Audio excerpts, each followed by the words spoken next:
Bienvenidos a Desde el Manicomio.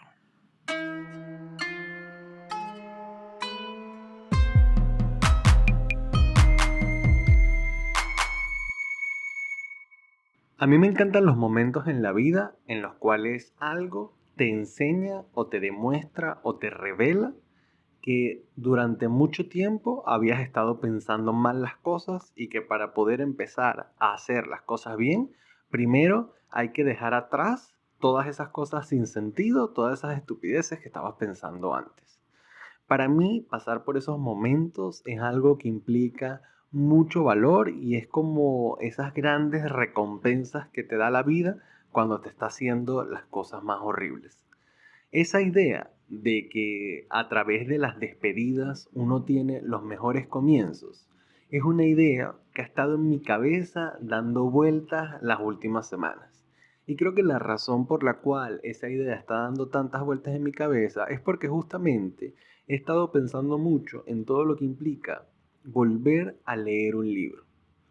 Que volver a leer un libro no es algo que yo he hecho o que he buscado hacer a lo largo de mi vida. Más bien, eso es algo que yo constantemente he evitado.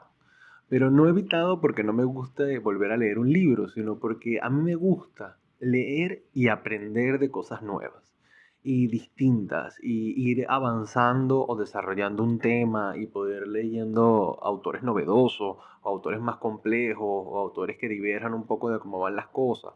Eso es algo a mí que me parece sumamente atractivo y que me parece una manera excelente de vivir la vida. Y justamente yo creo que este es un momento histórico en el cual ese tipo de vida es el que tiene el mayor sentido porque implica hacer cosas que todavía nadie sabe qué significan, ni nadie todavía les ha dado un sentido. Es decir, antes, preguntarle a alguien si conocía quién podía ser un experto, que esa persona te prestara atención, escucharla, que esa persona te hablara o te recomendara un libro, poder conseguir ese libro que estuviera en tu idioma, que hubiera llegado a tu ciudad, etcétera, etcétera, etcétera. Eso es todo lo que implicaba como mínimo antes cuando tú querías aprender algo nuevo. En cambio, ahorita estamos en un momento en el cual si yo quiero investigar algo de repente, solo tengo que agarrar mi teléfono. Solo tengo que abrir Google en mi computadora. Si yo de repente estoy investigando algo y se me olvidó una fecha, se me olvidó de qué color o de qué paleta de colores utilizaba principalmente Picasso durante su periodo azul. Si yo necesito eso en específico, yo no tengo que ir a una biblioteca, yo no tengo que ir a un museo, yo no tengo que preguntarle a nadie. Yo solo tengo que buscar en internet. Y esa respuesta o posibles variantes de esa respuesta van a aparecer. Ojo, y pueden haber distintas complejidades que tengan esta respuesta. Es decir, uno puede quedarse con la respuesta más obvia, más superficial, o uno puede buscar el nombre en específico de cuáles han sido los principales investigadores de Picasso a lo largo de la historia, ver qué libros han escrito, buscar esos libros dentro de Internet o buscar el nombre de esos autores, a ver si hay entrevistas, ponencias, charlas, conferencias en YouTube donde estén esos autores hablando, y ahí mismo aprender todo lo necesario, bueno, tal vez no todo lo necesario, pero sí todo lo mínimamente teórico necesario para saber de un tema. Y eso uno lo puede hacer ad infinitum con millones de temas. Y ahí es donde uno se puede preguntar dónde está el límite, ¿no? ¿Dónde está el límite de qué tan global uno puede desarrollarse o uno puede formarse? Y a veces esa necesidad de poner un límite puede venir de dos variantes, ¿no? Puede ser esta idea que tiene la gente de, mira, pero es que tú, si sabes mucho de muchas cosas, en realidad no sabes de nada. Que claro que es una posibilidad, hay una posibilidad de rozar infinitamente las cosas y realmente nunca llegar a nada, o también hay un poco de resentimiento en esta idea que la gente cree que el único camino posible para lograr éxito en la vida es la especialización. Es el que tú te vuelvas bueno en una sola cosa, o que solo te vuelvas experto en una sola cosa, que me parece que es una idea que a medida que ha ido avanzando el tiempo ha ido perdiendo valor porque estamos en un mundo que permite o posibilita mucho, mucho más. Y por eso quizás empecé hablando sobre esta idea de qué momento tan exquisito en la historia nos encontramos en el cual podemos aprender de cualquier cosa que queramos. Porque cuando eso está, porque nos vamos a detener a leer una sola cosa o a aprender una sola cosa. Es algo que no tiene mucho sentido realmente, pero aún así yo me he encontrado en ocasiones bastante escasas en las cuales quiero volver a releer algo o quiero leer algo hasta encontrarle como su punto más esencial. Y básicamente eso es lo que quiero hablar hoy. Un libro que una vez que lo conseguí y una vez que lo terminé, nunca lo he terminado de leer. Lo releo y lo releo y lo releo. Y justamente hace un par de semanas hice la última relectura que he hecho de ese libro. Y esa última relectura me abrió la cabeza porque por primera vez creo que entendí el libro completo. Es decir, todas las otras veces que lo había leído, algo había asomado, pero no había terminado de entender el libro completo. Entonces, en esta idea de ver este libro y de cómo fue estas primeras veces leyéndolo y de cómo este proceso de relectura ha cambiado mi percepción del mismo, se me ocurre que le podemos entrar desde un punto de vista pascaliano. O no sé si se te dice punto de vista pascaliano, me estoy inventando este término en este momento. Porque bueno, Pascal no es un filósofo tan conocido, Pascal es un filósofo cristiano del siglo XV, que básicamente su libro principal es un libro que se llama Pensamientos, que justamente yo no he terminado ni siquiera de leer completo, lo he estado leyendo muy poco a poco porque es muy interesante las cosas que plantea. Y en uno de estos pensamientos de Pascal, él dice que hay dos maneras de aproximarse a las cosas. Es decir, todas las cosas tienen una magnitud gigantesca en la cual jamás vamos a entender esa cosa por completo. Y bajo esa castración o esa idea de que uno no lo puede saber todo y que tiene que escoger básicamente cómo va a aprender a hacer las cosas, hay dos variantes. Está la variante de aproximarse a algo por el borde, por la superficie total, o aproximarse a algo intentando llegar al centro. Cada uno tiene sus ventajas y cada uno tiene sus desventajas, dice Pascal. La ventaja de aproximarse a algo desde el borde es que podemos ver la totalidad. Podemos ver la globalidad de algo. Nos estamos saltando un poco el centro, la profundidad que tiene algo, para ver el borde en su magnitud.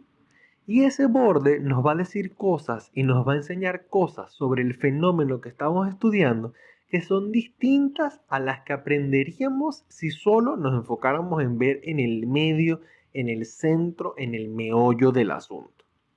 Es decir, Pascal propone que uno se puede aproximar a las cosas solo viendo el borde. Otra de las maneras que uno tiene para aproximarse a las cosas es yendo al centro del problema. ¿Qué implica esto? Olvidarse de lo que está alrededor, olvidarse de la globalidad del asunto y solo entender un fenómeno yendo a lo más profundo que tiene. Fíjense que la ventaja quizás de verlo en el borde es que puedes ver la totalidad, no ves lo que está en el medio, pero puedes ver la totalidad y el acercarse al centro, solo vas a ver el centro y todo lo que está alrededor te va a dejar un poco ciego. Entonces, la primera vez que yo me acerqué a este libro, que se llama Poder y Destructividad en la Psicoterapia, o ese pensaba yo que era el nombre que tenía el libro, fue una vez que me encontraba paseando por los pasillos de la biblioteca.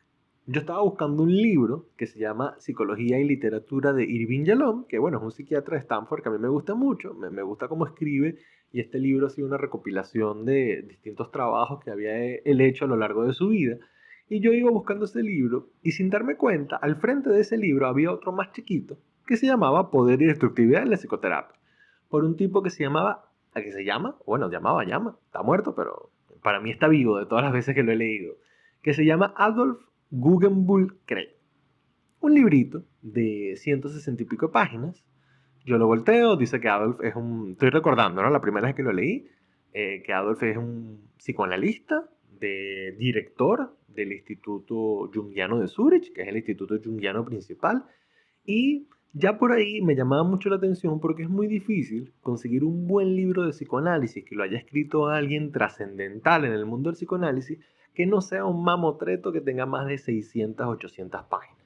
En este mismo sentido de que como actualmente tenemos la oportunidad de leer muchas cosas, yo considero que una de las desventajas de eso es que a veces uno se malcría un poco y por lo menos en mi caso me es difícil sentarme a leer algo que tenga más de 600, 800 páginas. Es decir, oye, mira, yo creo que esto alguien lo pudo haber dicho en menos páginas.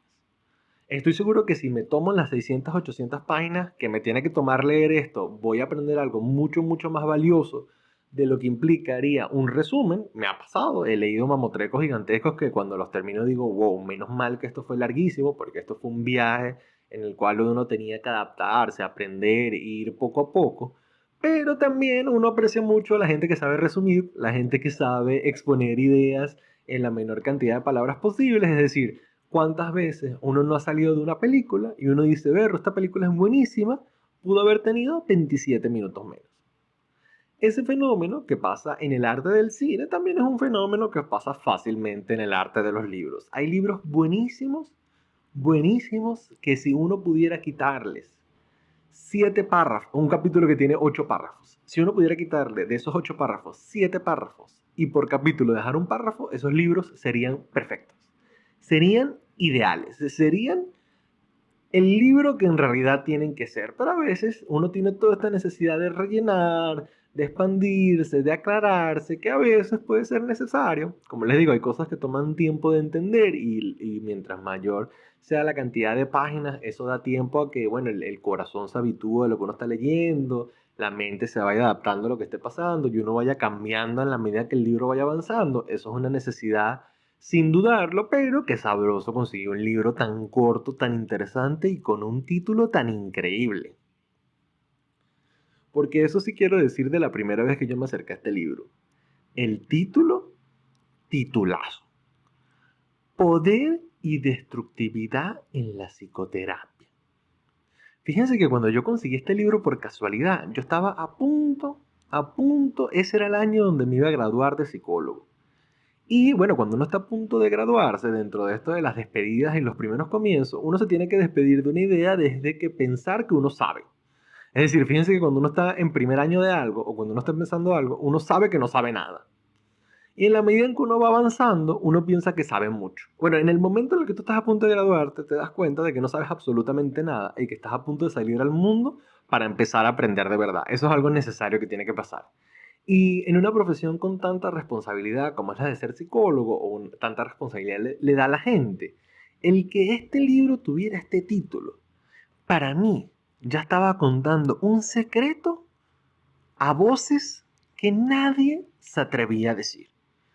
¿Qué pasa con el rol del poder y la destrucción en la psicoterapia?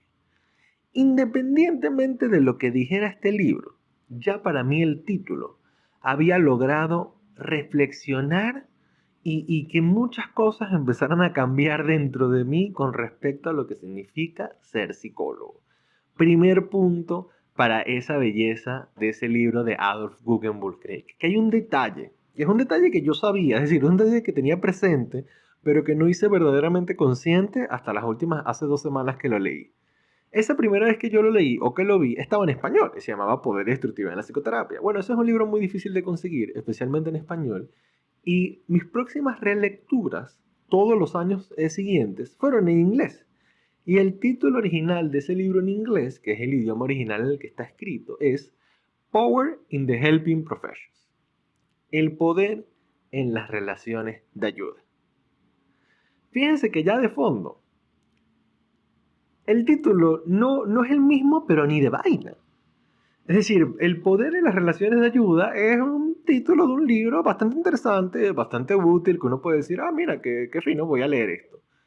Pero no es nada al lado de la magnitud de esa salvedad de traducción que se dio a aquel que lo tradujo. Quisiera en este momento poder meterme en mi computadora y saber exactamente cuál es el traductor de ese libro. Esta es una de estas cosas que tienen que seguir siendo igual del pasado. Tendría que ir a la biblioteca a ver exactamente quién lo escribió para saberlo.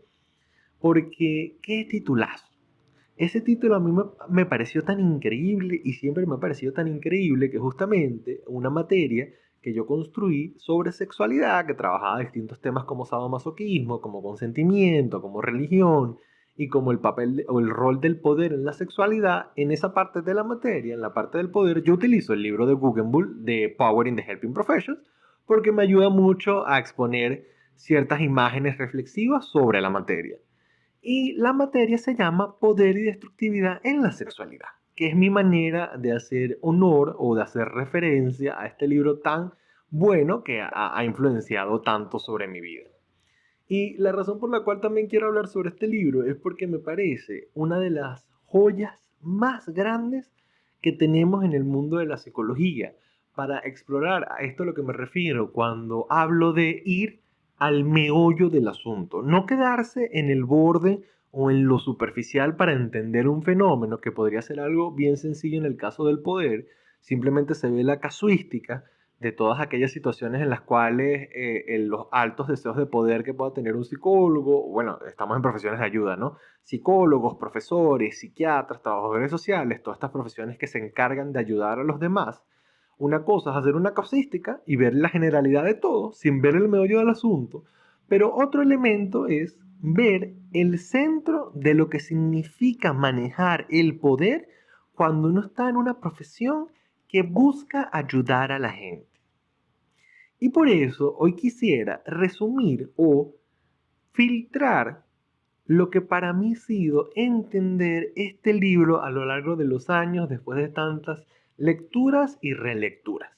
Es decir, yo quería grabar esto inmediatamente después de la última vez que lo volví a leer porque tenía esta cosa casi inflada de pensar, berro, entendí esto a la perfección, lo puedo resumir. Pero ese era un ejercicio que no me parecía tan sincero, porque realmente algo que me pasó en esta última relectura, no sé si es algo que a ustedes les ha pasado cuando releen algo, es que habían cosas que ya ustedes entendían o que habían hecho cuerpo o que explicaban de cierta manera porque les parecía la manera más natural de hacerla, y cuando vuelven a leer un libro muy importante, se dan cuenta que la manera en la cual ustedes estaban haciendo las cosas ya está ahí. Es decir, ustedes sin saberlo estaban haciendo referencia a algo que algún momento habían leído. Entonces, preferí darle un par de semanas para esperar a que este contenido que había leído se asentara, se quedara y se quedara básicamente lo que se tenga que quedar. Yo ahorita voy a intentar hacerles un resumen de lo que para mí ha sido este libro y de cómo han sido estas relecturas, porque me parece, como les digo, un librazo que va a ayudar a muchas personas a escuchar sobre esto y si los motiva a buscar a ese libro y leerlo, para mí eso ya es razón suficiente para hacerlo. Porque este libro tiene cosas muy interesantes. Por ejemplo, el comienzo. Él al comienzo, él dice, mira, este libro se trata de ver cómo el poder afecta a esa gente que quiere ayudar a los demás.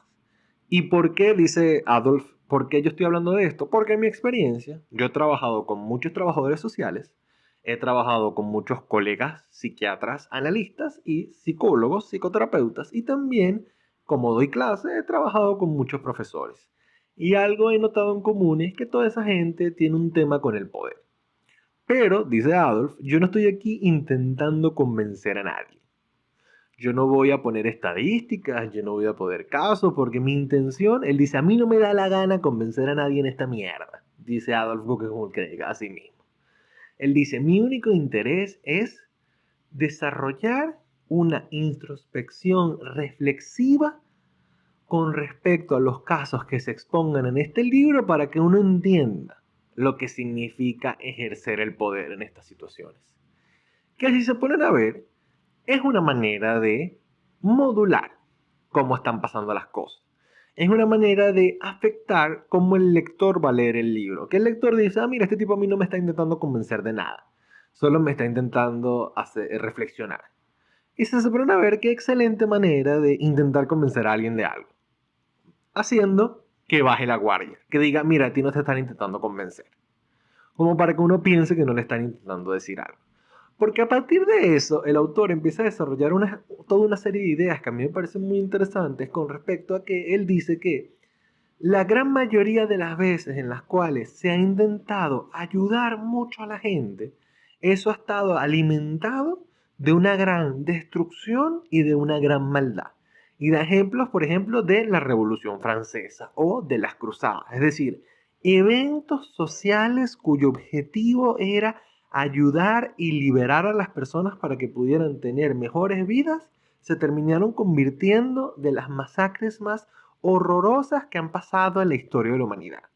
Y por agarrar otro ejemplo que se sale un poco del libro de Guggenbull, que es algo que pasa en la psicología, cuando un psicólogo o un grupo de psicólogos intenta aumentar el autoestima de la gente para ayudarlos, lo que suele pasar en la gran mayoría de las investigaciones donde esto se ha intentado es que la gente termina más frustrada y más deprimida. Entonces, uno de los primeros argumentos de Google es cómo lidiamos con que en la medida en que más intentemos ayudar a las personas, más daño le estamos intentando hacer por pensar que estamos poniéndoles una manera sana de vivir la vida. Y en ese sentido, él se detiene un poco a hablar de lo que significa realmente ser sano en un momento o situación histórica. Por ejemplo, él dice, esta idea de que lo sano es la persona que no tiene angustia, que no tiene ansiedad, que tiene amigos, que no tiene hobbies, que tiene una vida medianamente estable, es una idea de ser sano que está establecida por el sistema de poder que está en la actualidad. Realmente, en otros momentos históricos, el ser sano ha significado ser otra cosa. Y él pone el ejemplo de la época de las cruzadas. Él dice, mira, en las cruzadas, el tipo sano no era el tipo que tenía una familia estable y era responsable emocionalmente, etcétera, etcétera. No, el tipo sano era el que se parecía a los santos. Y la gente que era santa era gente que estaba dispuesta a tener una vida de castigo y de sufrimientos porque eso los acercaba a Dios. Esa era la idea de ser sano en ese momento. Esa es una idea que vale la pena forzar a los demás porque eso es lo sano. Y él ahí se detiene a hablar un poco de los trabajadores sociales. Él dice, fíjense esta profesión que se encarga de ayudar a la gente que está en problemas. ¿Cómo sabemos que el trabajador social sí quiere ayudar a ese niño que está sufriendo?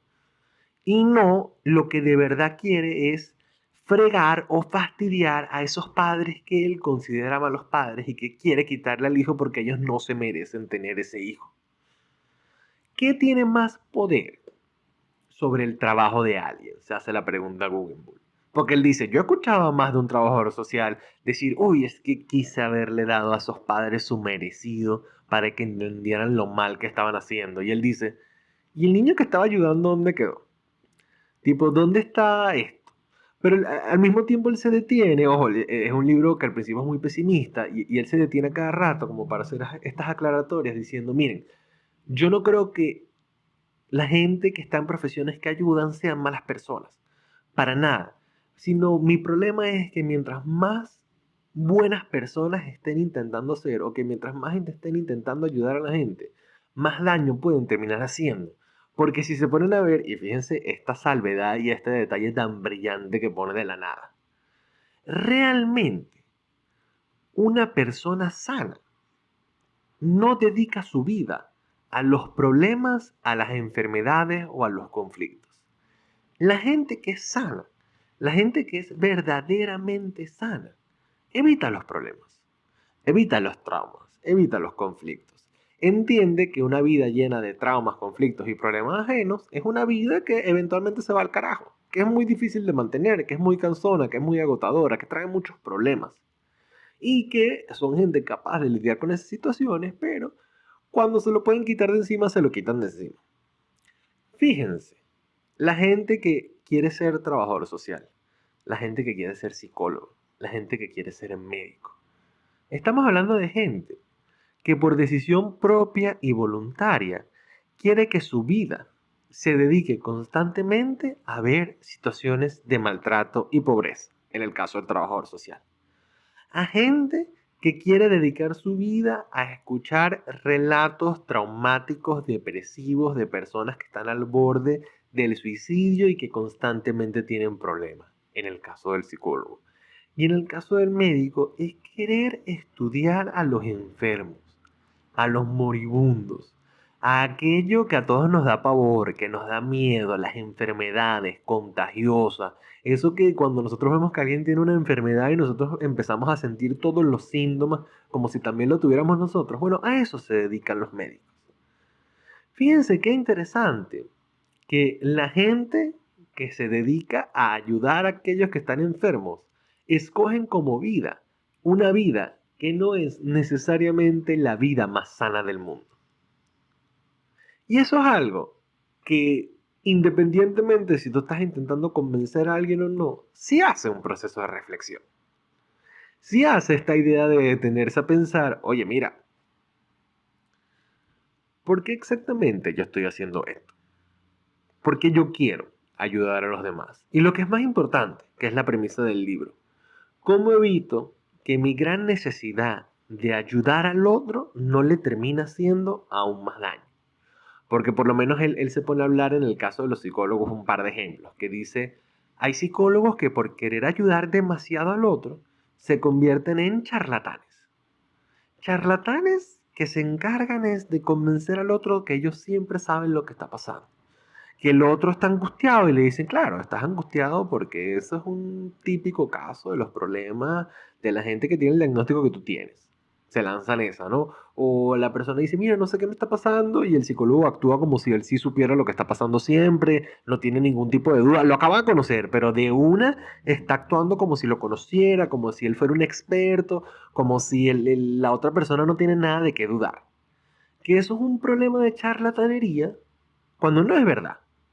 Cuando el psicólogo no entiende que el poder que él tiene sobre otra persona tiene un límite y el poder de sus propias capacidades también tiene un límite, y él tiene que detenerse a decir, mira, quizás yo no sé lo que está pasando.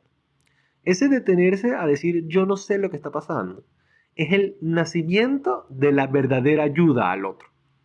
Pero el querer ayudar al otro demasiado, que a uno le angustia la idea de que el otro pueda pensar que uno no sabe nada y se pueda poner peor y que uno pueda caer en una posición vulnerable con respecto al poder. Eso puede hacer que se active una especie de charlatán que en su necesidad de ayudar al otro termina haciéndole mucho daño. Es uno de los ejemplos que da Guggenheim. Otro de los ejemplos que da Guggenheim es el ejemplo del falso profeta, que es el psicólogo que le encanta fingir que él ya sabía todo lo que iba a pasar. Es decir, él no puede tolerar que el cambio que tuvo la persona pasó por una casualidad, pasó porque tuvo una conversación importantísima con su mejor amigo, o porque un día la persona se encontraba caminando por la calle y uno de los tipos que cuida los carros o un indigente le dijo una vaina que le llegó al corazón y él cambió su vida a partir de ese entonces, que son cosas que pasan, cosas naturales de la vida. El psicólogo falso profeta, que tiene como mucha necesidad de ayudar al otro y de demostrar que con su poder lo va a ayudar, puede detenerse a decir, claro, yo te estaba preparando para que eso pasara. Fíjate que tú llevas todos estos meses aquí tratando estos temas porque, bueno, eso estaba listo para que pasara en cualquier momento. Como si uno le tuviera que quitar valor a la propia capacidad de oráculo, por ponerle una manera, que tiene cada persona. Como si uno solo fuera el oráculo que tienen los demás. Y fíjense que esto no nace desde un lugar de maldad. Esto nace de un lugar de verdaderamente querer ayudar al otro. Y una de las cosas que cita Guggenheim me mata de la risa es unas referencias, creo que de unos doctores en la época del Renacimiento, en donde parte de los consejos que los doctores solían darse unos al otros tenía que ver con, mira, en esta idea del falso profeta doctor, ¿no? Si un paciente está muy enfermo, usted dígale al paciente que va a mejorar, que todo va a estar bien, que su recuperación va a ser milagrosa. Y usted dígale a su familia que el paciente está a punto de morir, que no hay más nada que hacer, pero que él va a hacer todo lo que esté en sus manos para poder salvarlo. Si el paciente se muere, bueno, el doctor quedó como un genio, que sabía lo que iba a pasar, que hizo todo lo que estaba en sus manos y quedó a buenos ojos a la cara de la familia. Si el paciente vive, el doctor queda como un milagroso que hizo todo lo posible, que es lo mejor del mundo. Fíjense que no hay alternativa en la cual el médico no tuviera razón o el médico no fuera el gran salvador de eso que estaba pasando. Para Guggenheim eso es un problema, porque esas son ideas que terminan alimentando esta separación entre la gente que está sana y la gente que está enferma. Y él lleva este ejemplo a otras cosas. Por ejemplo, él dice con los profesores. Mira, los profesores están ahí para ayudar a los estudiantes, ¿no? Es decir, esto no lo dice él, pero es algo que a mí siempre me ha gustado, es toda esta idea del alumno, ¿no? A mí no me gusta mucho usar la palabra alumno porque alumno viene del prefijo a sin, lumno luz, es decir, alumno sin luz.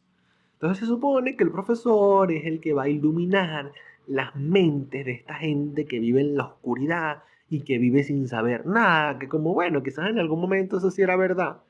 Cuando uno entraba en la universidad, cuando uno tenía un profesor, uno efectivamente sí era un alumno, era un ser sin luz que no tenía capacidad para ver ni para saber nada, pero como hablamos al principio de este episodio, es porque era una época en la cual uno no tenía acceso a absolutamente nada.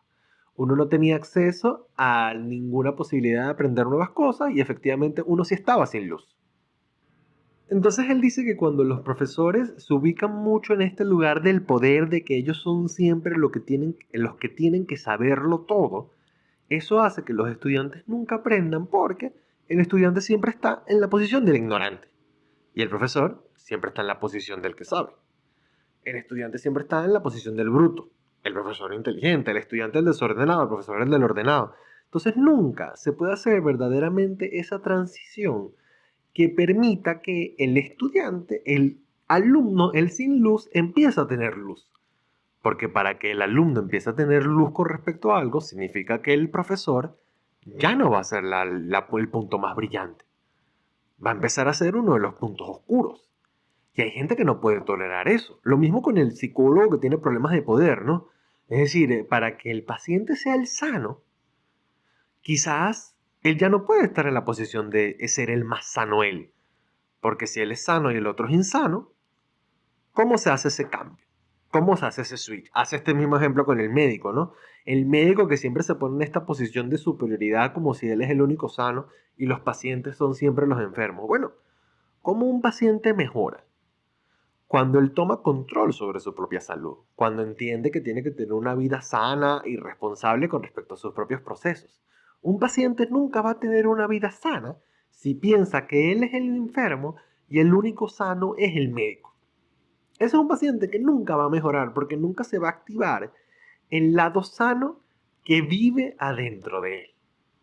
Entonces, Guggenheim se lanza como 100 páginas en ese discurso hiperpesimista en el cual dice, oye, mira, pero en una parte se lanza algo así como que, oye, de verdad que mala mía, yo sé que llevo un rato siendo pesimista, pero déjeme darle 2 capítulos más de por qué pienso que quizás cuando intentamos más ayudar al otro, más daño le estamos haciendo. Y se lanza 2 capítulos más de eso. Hasta que en algún momento dice, mira, para que esto no quede tan pesimista, yo les voy a dar 3 posibles soluciones. La primera posible solución es la idea del eros. Él dice, donde hay eros, donde hay erotismo, donde hay amor, donde hay transgresión amorosa, es decir, donde hay amor de verdad, que el amor por naturaleza es transgresor.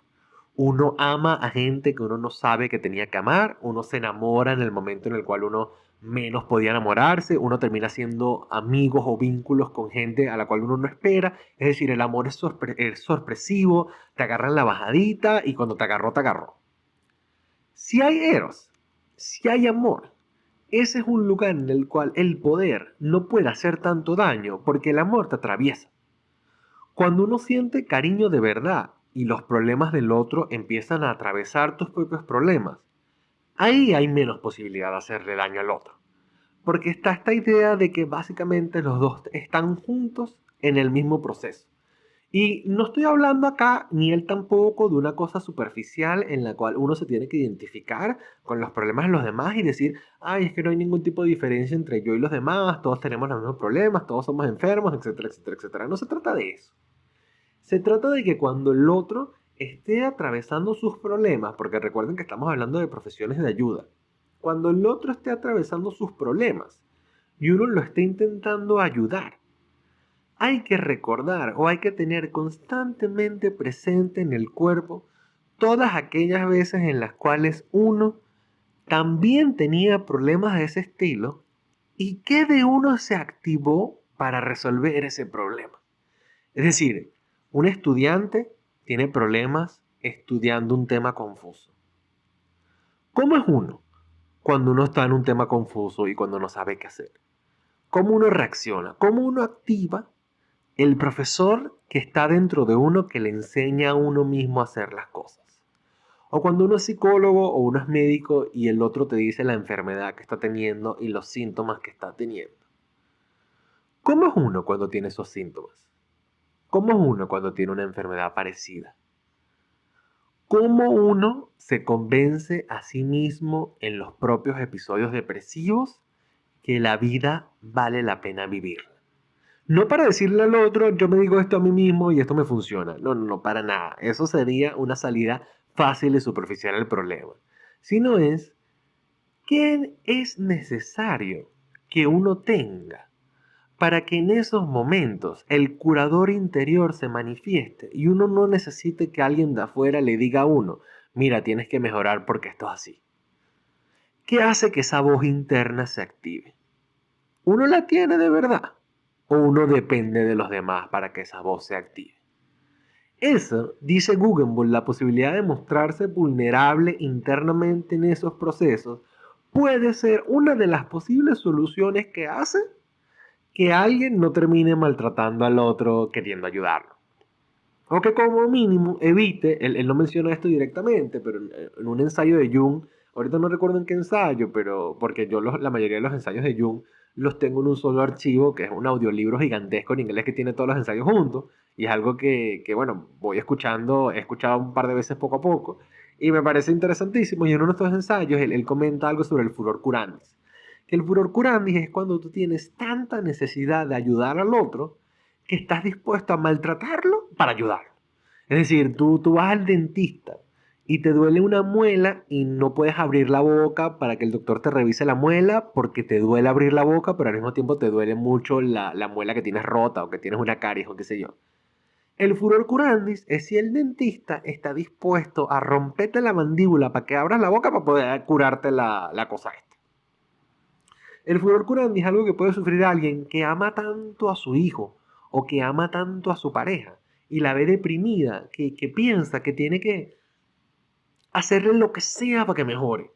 Tipo, mira, así yo te tengo que entrar a coñazo, así yo te tengo que dejar en la calle. Porque la gente a veces cuando le pasa eso mejora, que yo estoy dispuesto a hacerte lo más horrible solo para que mejore.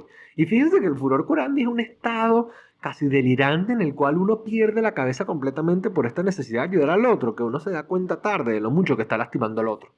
Como si, mira, a alguien le puede pasar algo en la calle y uno lo agarra en la mano para que no le pase nada y lo va arrastrando y después que se da cuenta que la idea de protegerlo para que no le pasara algo en la calle quedó a un lado del daño que uno le hizo a la persona en la mano, arrastrándolo, no dejarlo ver en las tiendas con el estrés que le produjo. Es decir, fíjense que eso es algo en lo cual uno puede caer en el furor curandi, que esta idea del eros, del estar constantemente enfrentado a esta situación de qué haría yo en este momento o cómo era yo en esta situación y que se necesitó que se activara de mí mismo para yo también poner de mi parte, por ponerle una manera, para activar mi propio curador interno. Eso es algo que quizás pueda evitar que uno entre en cosas de uno tiene que ayudar al otro porque lo tiene que ayudar. Sobre todo si alimentamos esto con la idea de, bueno, ¿qué significa verdaderamente estar sano? Tipo, tú cuando le quieres imponer tus ideas de sano al otro, ¿lo estás haciendo porque el otro de verdad necesita la ayuda que tú le estás ofreciendo? ¿O porque a ti te interesa que todos vivan la vida como tú la vives? Esa es una de las posibles salidas. Otra de las posibles salidas que ofrece Guggenbull es esta idea de tener amigos de verdad. Y él establece estos amigos de verdad como gente que sea capaz de meterse contigo o de insultarte o de decirte tus verdades más profundas en la cara. Y él dice que esta figura puede ser representada a través de un amigo, a través de una pareja muy valiosa o algo por el estilo. Porque básicamente lo que se busca que es. Se busca que a uno se le vayan de la cabeza estas ideas de que uno solamente es bueno y es perfecto queriendo ayudar al otro. Y uno solo tiene acceso a las cosas que uno no se da cuenta de uno mismo cuando los amigos se lo dicen a uno en la cara.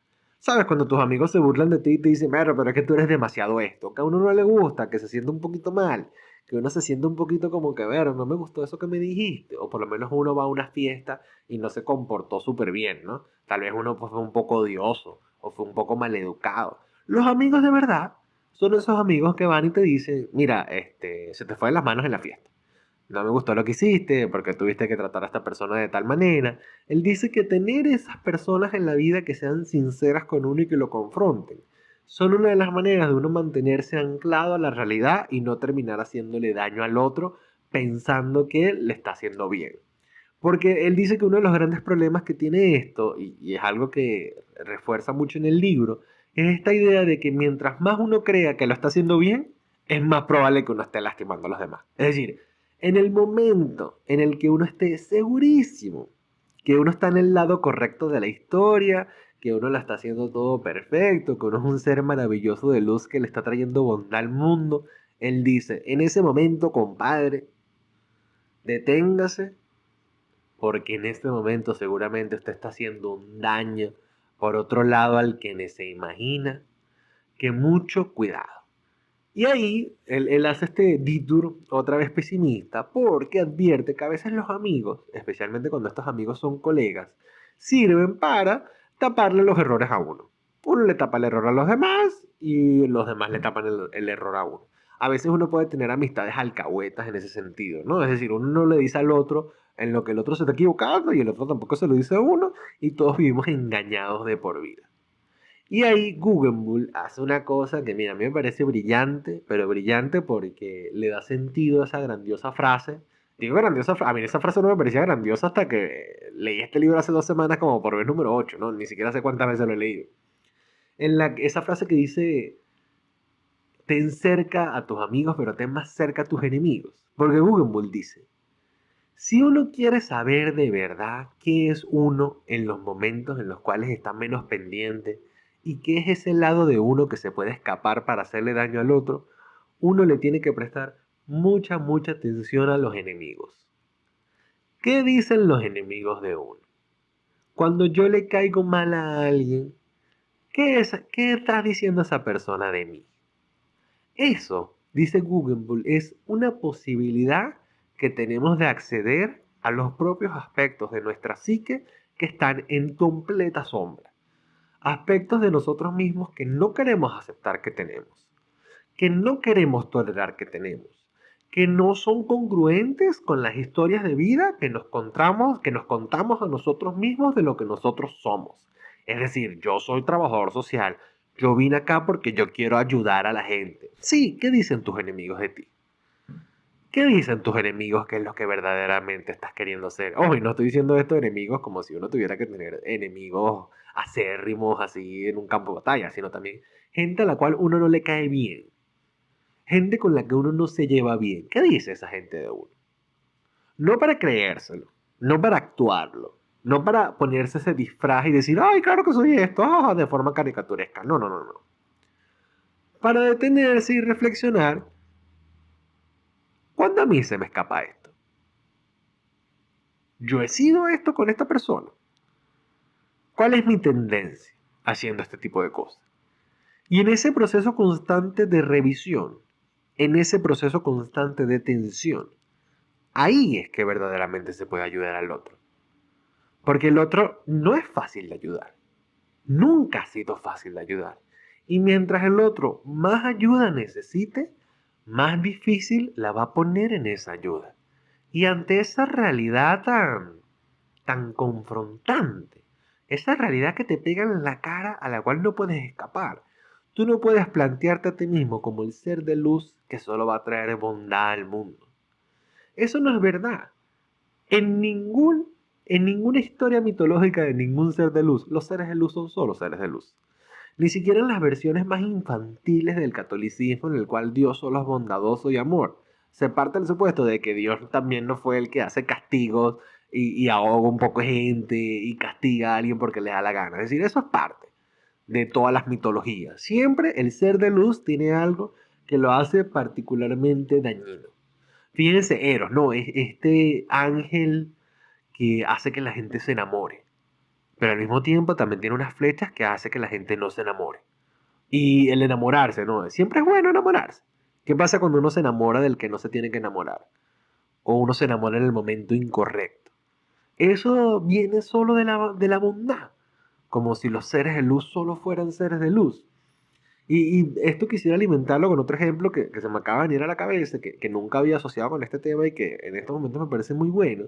Hay un psicólogo que se llama Winnicott, que es un psicólogo bastante famoso por ciertas cosas que ha hecho, y él trabajó con los niños que quedaban huérfanos, los niños ingleses que quedaban huérfanos en la Segunda Guerra Mundial por los bombardeos. Y a Winnicott le pasaba una vaina, que es que cada vez que él iba a atender a esos niños, los niños no se dejaban ayudar, no contaban lo que les estaba pasando. Pero en la medida en que más se acercaba a ellos, los niños empezaban a maltratar al pobre de Winnicott. Miren, uno de los psicólogos más importantes de la historia. Los niños le lanzaban cosas, lo insultaban, etcétera, etcétera, etcétera. Y Winnicott en algún momento llegó a la conclusión de que quizás eso era necesario que pasara para poder ayudar a estos chamos. Porque al final del día, estos son chamos que fueron abandonados de manera traumática. Sus padres murieron en un bombardeo. Se quedaron sin figura protectora.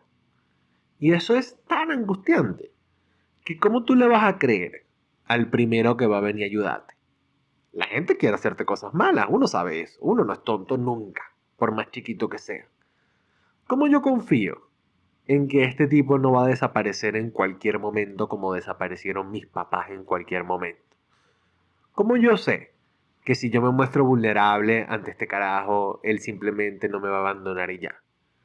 ¿Qué hacen los niños? Se adelantan a ese proceso y empiezan a maltratarlo, para que él se vaya y los abandone antes de que ellos tengan que descubrirlo. Quizás algunos de los niños, los que tengan más posibilidad de sanar, eventualmente se darán cuenta que, mira, este tipo quizás no se va a ir, este tipo quizás no va a desaparecer, quizás este tipo sea un lugar en el cual yo me puedo apoyar. Pero antes de que eso pasara, ese niño le lanzó juguete, cuchillo, silla, lo que se le dio la gana a ese terapeuta. Y ese terapeuta que está intentando ayudar al otro, dice ese médico, dice ese psicólogo, dice ese profesor, es un santo que no responde ante nada. Tal vez un día, tal vez 2 días, tal vez 3 días. Pero ¿qué pasa si ese día amaneciste arrecho? Amaneciste de mal humor. O quizás el sueldo que te están pagando ese día decidiste que no te alcanzaba para el tipo de comida que tú quieres comer. Y llegaste al trabajo un poco resentido. Y ese día el chamo te lanzó un juguete. ¿Qué evita? Que tú no quieras maltratarlo pensando que en realidad lo estás ayudando. La propuesta de Guggenbull es que esa duda siempre tiene que estar presente. Uno siempre tiene que estar en la constante tensión de no saber si estás o no estás ayudando al otro. Y esto hasta tiene un sentido etimológico histórico con respecto a la palabra fármacos. Fármacos viene de la palabra griego, bueno, fármaco, ¿no? Viene de la palabra griego fármacos, que significa al mismo tiempo remedio y enfermedad. Como si todo dependiera de la dosis. Cada vez que uno está dando un tratamiento, la dosis de ayuda es importante. Mientras más ayuda uno dé, eso no significa que es mejor. Hay drogas que ayudan mucho, pero que si uno da mucho de esa droga puede terminar haciendo más daño. Quizás no por sobredosis, sino el daño que uno no sabe que está haciendo, como por ejemplo el daño a los riñones. Fíjense, el tema de este libro, ¿no? Va directamente dentro de esta metáfora de Pascal que utilizamos al principio de este episodio, ¿no? Una manera de ver el poder o de ver el poder en las relaciones de ayuda o de ver el poder y la destructividad en la psicoterapia, vamos a llamarlo por ese nombrazo que tiene ese libro. Una manera de verlo, pero viendo hacia adentro, ¿no? Es difícil pensar en estas cosas sin hacer un proceso de reflexión interna y sin ir al meollo del asunto. Hay otros análisis del poder también muy valiosos que ven la superficie. Que, ojo, por superficie no estoy diciendo que es superficial, estoy diciendo que es otro tipo de análisis. En cambio, fíjense que este es un tipo de análisis que obliga a ver al interior y ver exactamente qué uno está haciendo con eso. Y bueno, ayuda a poner un poco en perspectiva qué significa verdaderamente querer dedicarse a esto, ¿no? Algo que a mí siempre me ha llamado mucho la atención, por ejemplo, en la psicología, es que la gente que es la más grande en los distintos campos de psicología, llámese psicología de la investigación, los más grandes psicólogos e investigadores, los más grandes psicólogos, psicoterapeutas, los más grandes psicólogos, de cualquier tipo de psicólogo. Si usted le pregunta si recomendaría a alguien que estudiara psicología, todos dicen que no lo recomendarían, que solo lo hagan si no les queda de otra, si no les gusta más nada. Si es lo único que les llama la atención, bueno, dedíquense a eso. Y a mí eso me parece un consejo bien sabio. Porque realmente dedicarse a una profesión que ayuda es dedicarse a una profesión que no es sana. No es sana para la vida. El querer dedicar toda tu vida a estudiar enfermedades no es sano. El querer toda tu vida estar expuesto a situaciones traumáticas no es sano. Pero el que no sea sano no significa que esté mal. No significa que no sea algo que es necesario para la vida. No significa que es algo que cada vez más nos parece más importante tener. Tener gente que voluntariamente decida tener una vida que no responda a los estándares sociales de lo que es sano, porque su vida tiene un significado mucho mayor. Esa a mí me parece un tipo de vida que vale la pena vivir. Pero ojo, no porque yo quiera, sino porque realmente no me queda de otra. Cuando uno se está dedicando a una profesión que se encarga de ayudar a los demás, uno lo está haciendo porque a uno le sale del alma, porque uno no tiene más ninguna otra opción. Y para mí eso es algo que lo hace particularmente valioso, que no es algo que venga por el propio beneficio de lo que trae como tal per se.